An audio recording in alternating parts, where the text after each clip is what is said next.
שכחתי. הנה המילים הנכונות שמכניס לבנות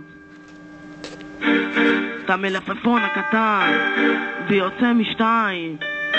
אבא נמנים, אבא נותנות, יא יא יא יא יא יא יא יא. אבא נמנים, יא יא. אבא נותנות, אבא נמנים, אבא נותנות. זה המשפט הנכון, הבנות מרימות את החולצה. וואו, זה משיגעון, אין פרחות, מסתובבות. זה סתם הדבר הראשון. מחכות לגבר, שיקח אותם למסיבה, לך במהלך הנסיעה, בטח תאונה. מחכות לראות העיקרה שמחה. תופס להם גדר ואופרה ישר אל המיטה. לא, רק יורדות, זה מה שהן יודעות לעשות. חכמות יכולות לעשות מה שהן רוצות הכי בכמה מילים. הן פשוט מופרכות. בוא תבינו אותי אחי, שנקבה רוצה זכר, זה עובד בשתיים. זה עובדה, כתוב להם בשמיים.